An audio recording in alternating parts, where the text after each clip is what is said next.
सोचो, तुमने अपने दोस्त को बस 100 रुपए भेजे, फोन निकाला, यूपीआई खोला, पिन डाला और 2 सेकंड में सामने लिखा आया पेमेंट सक्सेसफुल। लेकिन असली सवाल ये है, ये 100 रुपए गए कहाँ? तुम्हारे फोन से निकले, सीधे दोस्त के फोन में चले गए, या बीच में कोई ऐसा सिस्टम है जो पलक झपकते ही पूरा हिसाब कर देता है? और सबसे मजेदार बात, तुम्हारे फोन में असल में 1 रुपया भी ट्रांसफर नहीं होता। हाँ, सुनने में अजीब लग रहा है, लेकिन आज इसी 100 रुपए की पूरी जर्नी समझेंगे एकदम आसान भाषा में। मान लो मैं तुम्हें 100 रुपए भेज रहा हूँ, मैंने यूपीआई ऐप खोला, तुम्हारा नंबर या यूपीआई आईडी डाला, अमाउंट में 100 रुपए लिखा और पे दबा दिया। अब यहीं से असली खेल शुरू होता है। सबसे पहले मेरा यूपीआई ऐप पेमेंट की रिक्वेस्ट तैयार करता है, लेकिन ऐप अकेले जाकर तुम्हारे बैंक से ये नहीं कह देता कि भाई 100 रुपए काट दो।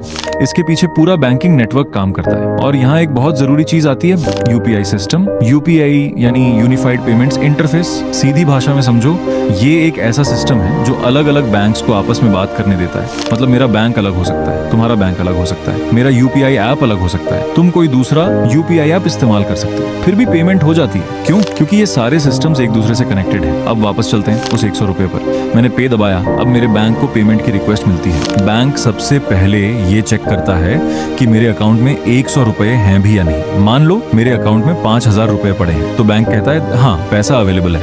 लेकिन सिर्फ बैलेंस होना काफी नहीं है, बैंक को ये भी कंफर्म करना होता है कि पेमेंट मैं ही कर रहा हूँ, और इसके लिए आता है हमारा यूपीआई पिन। हम पिन डालते हैं, अब बैंक उस रिक्वेस्ट को वेरीफाई करता है। अगर पिन सही है और बाकी डिटेल्स भी ठीक हैं, तो पेमेंट आगे बढ़ती है। अब यहाँ एक छोटी सी चीज सोचो, तुमने पे दबाया और सामने वाले को लगभग तुरंत नोटिफिकेशन आ गया। इतनी जल्दी? क्योंकि ये काम कोई इंसान बैठकर नहीं करता। हजारों लाखों पेमेंट्स कंप्यूटर्स और बैंकिंग सिस्टम्स ऑटोमेटिकली प्रोसेस कर रहे होते हैं। अब मान लो मेरा बैंक है बैंक ए और तुम्हारा बैंक है बैंक बी, तो मेरा बैंक और तुम्हारा बैंक आपस में पेमेंट की जानकारी प्रोसेस करते हैं और इसके पीछे यूपीआई का पूरा नेटवर्क काम करता है। अब मेरा बैंक 100 रुपए मेरे अकाउंट से डेबिट करता है। मतलब मेरे अकाउंट में 5000 रुपए थे, अब 4900 रुपए रह गए। और दूसरी तरफ तुम्हारे बैंक को पेमेंट की जानकारी मिलती है, वहां तुम्हारे अकाउंट में 100 रुपए क्रेडिट हो जाते हैं। यानी 100 रुपए तुम्हारे फोन में नहीं है, तुम्हारे बैंक अकाउंट में आए। ये डिफरेंस समझना बहुत जरूरी है। हम अक्सर बोलते हैं मैंने फोन से पैसे भेज दिए। असल में फोन सिर्फ एक तरह का डोर है। पैसा तुम्हारे बैंक अकाउंट से निकलता है और सामने वाले के बैंक अकाउंट में पहुंचता है। फोन सिर्फ पूरी प्रोसेस शुरू करने और कंफर्म करने का माध्यम है। अब एक और इंटरेस्टिंग बात, जब तुम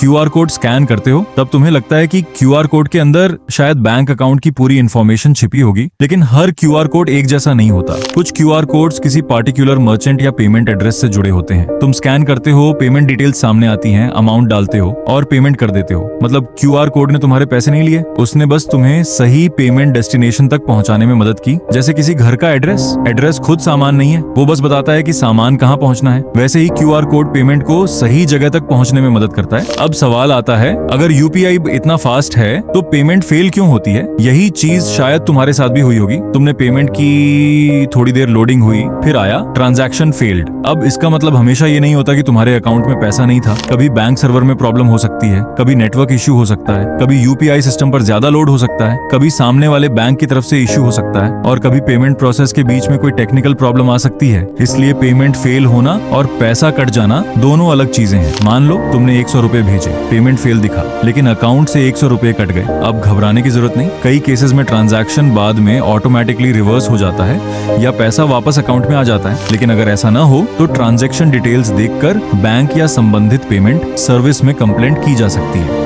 अब एक और चीज जो बहुत लोग नहीं जानते, जब तुम यूपीआई पेमेंट करते हो तो हर बार सामने वाले को तुम्हारा बैंक अकाउंट नंबर बताने की जरूरत नहीं पड़ती। तुम यूपीआई आईडी, मोबाइल नंबर या क्यूआर जैसे तरीकों से पेमेंट कर सकते हो। इसी वजह से यूपीआई इतना सिंपल लगता है। तुमने सिर्फ एक आईडी देखी, एक पिन डाला और पेमेंट हो गई। लेकिन पीछे बहुत सारे सिस्टम्स ने मिलकर काम किया। अब सोचो, अगर एक दिन में करोड़ों लोग पेमेंट करें तो सुबह दूध वाला, फिर किराने की दुकान, फिर ऑटो वाले को पेमेंट, फिर लंच का बिल, फिर ऑनलाइन शॉपिंग, हर जगह 20 रुपए, 50 रुपए, 100 रुपए, 500 रुपए, इतनी सारी छोटी बड़ी ट्रांजैक्शंस लगातार चलती रहती हैं और हमें सिर्फ एक चीज दिखाई देती है, पेमेंट सक्सेसफुल। लेकिन उस एक मैसेज के पीछे verification, banking systems, transaction processing और कई डिजिटल सिस्टम्स काम कर चुके होते हैं। और शायद यूपीआई की सबसे बड़ी खासियत यही है, इसने पैसे भेजने का तरीका इतना आसान कर दिया कि हमें इसके पीछे की कॉम्प्लेक्सिटी दिखाई ही नहीं देती। पहले किसी को पैसे भेजने के लिए बैंक डिटेल्स चाहिए होती थी, कई बार बैंक जाना पड़ता था। फिर धीरे धीरे डिजिटल बैंकिंग आई और यूपीआई ने इसे इतना सिंपल बना दिया कि आज सड़क किनारे छोटी सी दुकान पर भी क्यूआर कोड लगा हुआ मिल जाता है। तुम 10 रुपए की चाय पीते हो, क्यूआर स्कैन करते हो, पिन डालते हो और काम खत्म। लेकिन अगली बार जब तुम सिर्फ 10 रुपए